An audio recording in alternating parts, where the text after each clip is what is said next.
کہ زمزموں کو سر و تسنیم نہیں لکھ سکتا، زمزموں کو سر و تسنیم نہیں لکھ سکتا، یا نبی آپ کی تعظیم نہیں لکھ سکتا، اور میں 7 سمندر بھی نچوڑوں پر فرقان آپ کے نام کی ایک میم نہیں لکھ سکتا۔ السلام علیکم ورحمۃ اللہ وبرکاتہ۔ الحمد للہ وکفا وسلام علی عبادہ الذین اصطفى، اما بعد، اعوذ باللہ من الشیطان الرجیم، بسم اللہ الرحمن الرحیم۔ لقد كان لكم في رسول الله أسوة حسنة، وقال النبي صلى الله عليه وسلم اللهم اهد أبي هريرة رضي الله عنه، أو كما قال عليه الصلاة والسلام۔ محترم صدر جلسہ، جناب سامعین اور تعلیمی زندگی کے ہم سفر، آج میری تقریر کا عنوان شان مصطفیٰ صلی اللہ علیہ وسلم ہے۔ انشاءاللہ کوشش کروں گا آپ حضرات کے سامنے حضور صلی اللہ علیہ وسلم کی سیرت طیبہ پر اپنی معلومات پیش کروں۔ میرے دوستوں، حضور صلی اللہ علیہ وسلم کی سیرت ایک اتھا سمندر ہے۔ آپ کی سیرت کا حق تو کوئی بھی ادا نہیں کر سکتا۔ کسی انسان میں یہ طاقت نہیں کہ وہ کہے کہ میں نے حضور صلی اللہ علیہ وسلم کی سیرت کا حق ادا کر دیا۔ زمزموں کو تر و تسنیم نہیں لکھ سکتا، زمزموں کو تر و تسنیم نہیں لکھ سکتا، اے نبی آپ کی تعظیم نہیں لکھ سکتا، میں اگر 7 سمندر بھی نچوڑوں راحت آپ کے نام کی ایک میم نہیں لکھ سکتا۔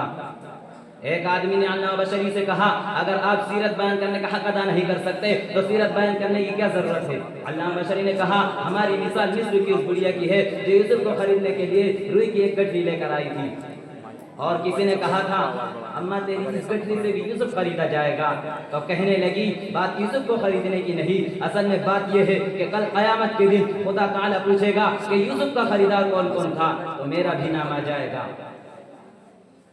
میرے بھائیوں، نبی چلتا ہے قرآن بولتا ہے، نبی بیٹھتا ہے قرآن بولتا ہے، نبی اٹھتا ہے قرآن بولتا ہے، نبی پہاڑ پر ہے قرآن بولتا ہے، نبی گلی میں ہے قرآن بولتا ہے، نبی مکہ میں ہے قرآن بولتا ہے، محمد کی ایک ایک ادا پر قرآن بولتا ہے، نبی مسکراتا ہے قرآن بولتا ہے، نبی روتا ہے قرآن بولتا ہے، نبی صحابہ کو اپنے سینے سے لگاتا ہے قرآن بولتا ہے، نبی مسجد میں ہے قرآن بولتا ہے۔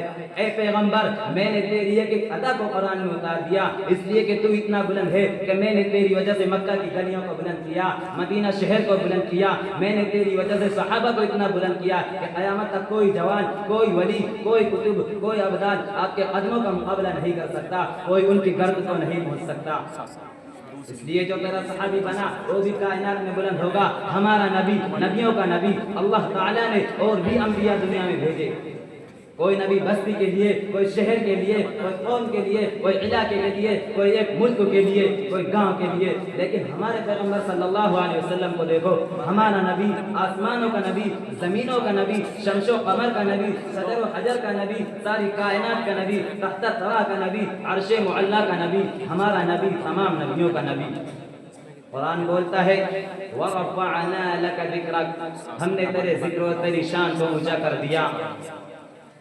شان مصطفیٰ، موسیٰ نے لاٹھی پتھر پر ماری، پانی کے 12 چشمے نکل آئے۔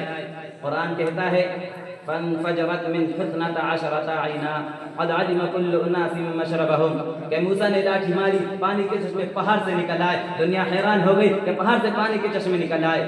میرے دوستوں، پہاڑ سے پانی کا نکلنا قرین قیاس ہے، عقل کے خلاف نہیں ہے۔ پانی کے چشمے تو زمین سے نکلتے ہیں، پانی کے چشمے تو پہاڑ ہی سے نکلتے ہیں، پانی کے چشمے کا پہاڑ سے نکلنے میں جتنا بڑا کمال ہے اس سے بھی بڑا کمال حضور صلی اللہ علیہ وسلم نے دنیا کو دکھا دیا کہ نبی حدیبیہ کے موقع پر موجود ہیں۔ صحابہ نے بتایا یا رسول اللہ پانی ختم ہو گیا، حضور صلی اللہ علیہ وسلم نے فرمایا پانی کا ایک پیالہ لاؤ، پیالے میں تھوڑا سا پانی تھا، آقا نے نبوت والا ہاتھ اٹھایا اور اس میں ڈالا تو ان کی انگلیوں سے پانی کے چشمے نکل آئے۔ تو قرآن نے کہا وَرَفَعْنَا لَكَ ذِكْرَكَ، ہم نے تیرے ذکر و تیری شان کو اونچا کر دیا۔ دعا کی قبولیت، حضور صلی اللہ علیہ وسلم کے پاس حضرت ابو ہریرہ آئے اور فرمایا یا رسول اللہ میری ماں کے لیے دعا کریں۔ حضور صلی اللہ علیہ وسلم نبوت والا ہاتھ اٹھایا اور فرمایا اللہم اہدی ام ابی ہریرہ، اے اللہ ابو ہریرہ کی ماں کو ہدایت عطا فرما۔ یہ دعا کرتے ابو ہریرہ اٹھے اور گھر کی طرف بھاگے جا رہے تھے. کسی نے بازو پکڑ لیا اور پوچھا اے ابو ہریرہ کہاں جا رہے ہو؟ فرمایا گھر جا کر دیکھنا چاہتا ہوں کہ پہلے میں گھر پہنچتا ہوں یا محمد کی دعا پہلے پہنچتی ہے. گھر پہنچے تو دیکھا دروازہ بند ہے. تھوڑی دیر کے بعد دروازہ کھلا تو ماں غسل سے فارغ ہو کر فرمانے لگی اے ابو ہریرہ جلدی کر مجھے رسول اللہ کے دروازے پر لے جا کر کلمہ پڑھا دے. تو اس بات پر قرآن نے کہا وَرَفَعْنَا لَكَ ذِكْرَكَ، یہ نبی کی شان ہے.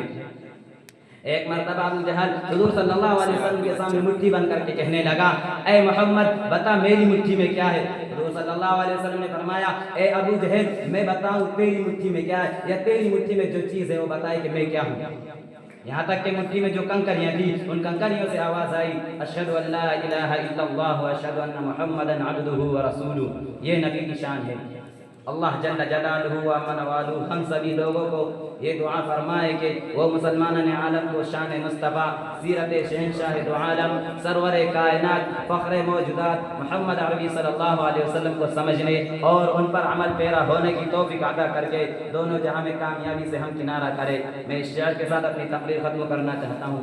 کہ محمد سے وفا تو نے تو ہم تیرے ہیں، کہ محمد سے وفا تو نے تو ہم تیرے ہیں، یہ جہاں چیز ہے کیا لوح قلم تیرے ہیں.